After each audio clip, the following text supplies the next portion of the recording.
ছেড়ে দেবে। তবে বেল্লিক বাজার নাটকের শেষ কটা শো করে দেবে বলেছে। তার জন্য ওর বাড়িতে সময় মতো গাড়ি পাঠাতে হবে, ওর জন্য আলাদা মেকআপ রুমের ব্যবস্থা রাখতে হবে, এবং ওকে যেন কেউ ডিস্টার্ব না করে।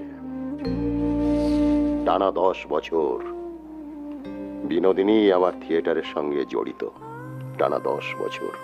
সেই 77 সালে গ্রেট ন্যাশনাল থিয়েটার যখন লিজ নিলাম আমি, তারপর থেকে বিনোদিনী আমার ছায়া সঙ্গিনী। তারপর গঙ্গা দিয়ে কত জল বয়ে গেছে। আমাদের নিজেদের একটা থিয়েটার হলের স্বপ্নকে বাস্তব করবার জন্য এই বিনোদিনী নিজেকে বলি দিল নীরবে।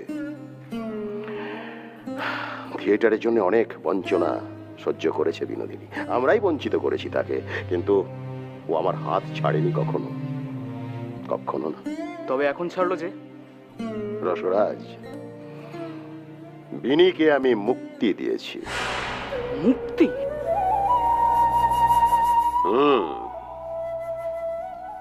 মুক্তি।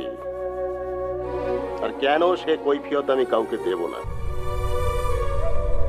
আর কেউ যেন আমাকে জিজ্ঞেসও না করে। শুধু একটা কথা জেনে রাখো রসরাজ, বিনি যতদিন এই স্টার থিয়েটারে আসবে, তার যেন কোনো অমর্যাদা না হয়। বিনি মুক্ত।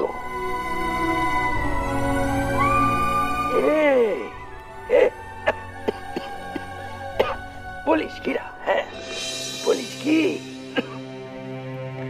ওই তোর বাপ মা তোরে সব দায় দিয়ে মুক্ত করেছে, সংসার দিয়ে মুক্ত করে দিয়েছে।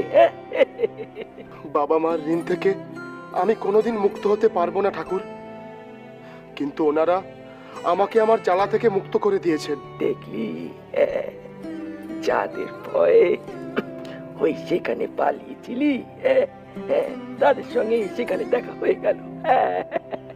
হ্যাঁ ঠাকুর, পুরীতেই দেখা হলো। আমি কিন্তু মা বাবাকে দেখে ওখান থেকে পালিয়ে যাইনি।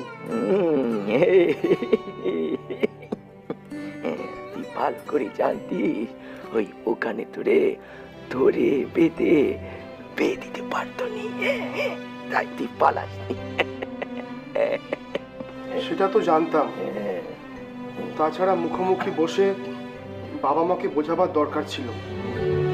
আমি ওনাদের বোঝালাম বিয়ে আমি করব না, নিজের সংসারে আমাকে বেঁধে রেখো না। আমি বিশ্ব